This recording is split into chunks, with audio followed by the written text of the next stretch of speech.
اسی طرح جو میلاد پاک مصطفیٰ کے جو مراسم ہوتے ہیں ہمارے پاس، ہو سکتا ہے کہ اس میں اغیار کے کچھ مراسم، کچھ طور طریقے داخل ہو گئے ہیں۔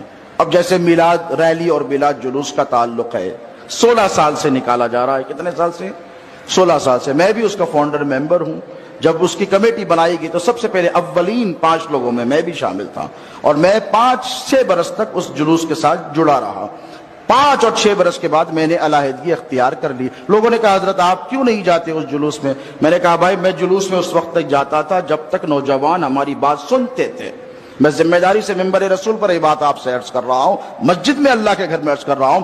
میں نے کہا اس وقت تک میں ضرور جاتا تھا جب تک کہ نوجوان سنتے تھے۔ میں نے اس وقت سے ترک کر دیا جب سے میں نے دیکھا کہ اسی جلوس میں خرافات شامل ہو گئی ہیں۔ آرگنائزرز کو میں ذمہ دار نہیں ٹھہراتا، لیکن میں نے دیکھا کہ جس طریقے سے جلوس اغیار کے نکالے جاتے، مسلمانوں نے بھی وہی روش کو اختیار کر لیا۔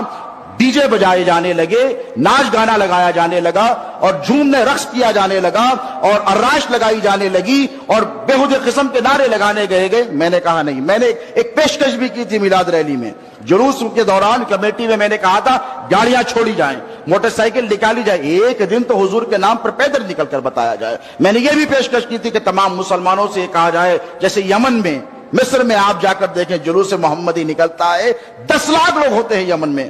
ایک رپورٹ کے مطابق 20 لاکھ سنی مسلمان یمن میں، آپ دیکھیں گوگل کر دیکھیں، آپ کو انفارمیشن ٹیکنالوجی کا دور ہے، سفید لباس پہنتے ہیں، سفید امامے باندھتے ہیں، اور پیدل نکلتے ہیں، اور پیدل نکل کر درود و سلام کے نذرانے پیش کرتے رہتے ہیں۔ خدا کی عزت کی قسم وہ منظر ایسا ہوتا ہے، اگر کوئی غیر مسلم وہ منظر دیکھ لے تو لا الہ الا اللہ محمد رسول اللہ پکار کر مسلمان ہو جائے گا۔ وہ کردار پیش کیا جاتا ہے، لیکن کیا ہو گیا آپ دیکھیے، ایک کمیٹی کو برخاست کیا گیا، دوسری کمیٹی بنائی گئی۔ میں نے کہا کمیٹیوں کے بدلنے سے بدلاؤ نہیں آئے گا، ملت کو بدلنا پڑے گا، سنیوں کو تبدیل ہونا پڑے گا۔ ہر آدمی اپنی ذمہ داری کو محسوس کرے۔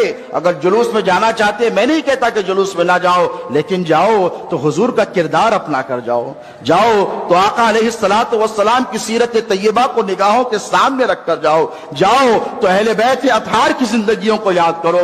جلوس میں جاؤ تو صحابہ کا اسوہ اپنی نگاہوں کے سامنے رکھو۔ جلوس میں جاؤ تو کسی رکاوٹ کے لیے مت جاؤ، انسانیت کے راستوں سے رکاوٹوں کو دور کرنے کے لیے جاؤ۔ آپ کہیں گے یہ کریکشن سروسز حضرت کرنے بیٹھ گئے۔ نہیں بھائی، دل دکھتا ہے، تکلیف ہوتی ہے۔ کیوں ہوتی ہے معلوم؟ پوچھا ہم سے جاتا ہے، آپ سے نہیں پوچھا جاتا۔ ہم ہر مکتب فکر کے لوگوں کے ساتھ بیٹھتے ہیں، ہم دیوبندی بھائیوں کے ساتھ بھی بیٹھتے ہیں، ندوہ کے علماء کے ساتھ بھی ہم بیٹھتے ہیں، جمعیت العلماء کے ساتھ بھی ہم بیٹھتے ہیں، تبلیغی جماعت کے ساتھ بھی ہم بیٹھتے ہیں، جماعت اسلامی کے ساتھ۔ یہ صلح کلیت نہیں ہے، یہ قوم کی ضرورت ہے۔ کئی ایسے جلسے ہوتے ہیں جہاں علماء پوچھ لیتے ہیں وہ ہم سے، حضرت یہ کیا لگا کے رکھا ہے آپ کے پاس، اس قسم کی خرافات۔ تو میں کہتا ہوں نوجوانوں سے، آپ سب کو سدھارنے کی کوشش مت کیجیے، ایک آدمی بھی اگر سدھر جائے نا تو بات بنے گی۔ آپ کو دیکھیں گے لوگ، آپ جائیں جلوس میں، ضرور بضرور شرکت کریں، لیکن حضور پاک علیہ الصلوۃ والسلام کا کردار اپنا کر جائیں، اسوہ محمدی پر عمل کر کے جائیں، تبدیلی کرنے کی کوشش کریں۔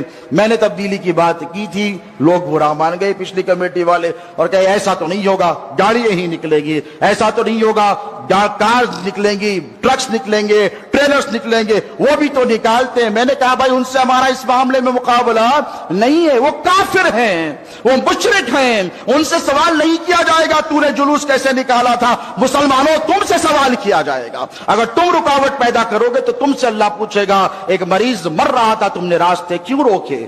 ہو سکتا ہے نا نہیں پوچھے گا، ارے اس آقا کا اسوہ کیا ہم بھول گئے؟ میرے آقا راستے میں چل رہے ہیں، صحابہ بھی پیچھے پیچھے، حضور جھک گئے، صحابہ سہم کر ٹہر گئے، حضور نے راستے سے پتھر ہٹایا، کونے میں کر دیا، پتھر ہٹایا۔ صحابہ کو بھی تو حکم دے سکتے تھے نا میرے آقا کہ پتھر اٹھا کر رکھ دو، وہ تو مختار کل ہے۔ آج کل کا کوئی پیر صاحب ہو یا بڑے مولانا ہو، وہ خود نہیں کریں گے، مرید سے کہیں گے، شاگرد سے کہیں گے can you please take that out and keep it some where, وہ پتھر اٹھا کر رکھ دو۔ وہ کیوں؟ سنت پر عمل ایسے نہیں ہوتا ہے، سنت پر عمل کرنا پڑتا ہے دوستو۔ حضور کیا کرے؟ رکے، پتھر اٹھایا، کونے میں رکھ دیا۔ صحابہ دیکھنے لگے، یا رسول اللہ یہ کیا ماجرا ہے؟ حضور نے کیا ارشاد فرمایا؟ راستے سے پتھر کا ہٹا دینا صدقہ ہے تمہارے لیے۔ کیا فرمایا؟ راستے سے پتھر ہٹا دینا. کیوں؟ ہو سکتا ہے کسی کو چوٹ لگ جائے, کوئی بے خیالی میں نے دیکھ لیا نا تو مجھ پر یہ مورل ریسپانسبلٹی. اس حدیث سے آپ سبق لے صبح قیامت تک کے لیے. حضور کیا فرما رہے ہیں؟ میں نے دیکھ لیا نا, اب مجھ پر ذمہ داری میں اسے ہٹا دوں. کیا کیا؟ اٹھا کر رکھ دیا, اسی لیے کہ ہو سکتا ہے کوئی انسان کو چوٹ لگ جائے, بے خیالی میں کوئی جانور اس سے ٹھوکر کھا جائے. وہ تو رحمت للعالمین ہے نا میرے آقا. حضور نے پتھر اٹھا کر رکھ دیا. تو اس کا درس, اس کے حدیث مبارکہ کا لیسن اور مورال کیا ہونا چاہیے صبح قیامت تک کے لیے؟ کہ ہم حضور کے غلام ہیں, ہمیں راستوں سے رکاوٹیں دور کرنی ہے. کیا کرنی ہے بولیے؟ راستوں سے رکاوٹیں دور کرنی ہیں. تو نوجوانوں, اپنے نبی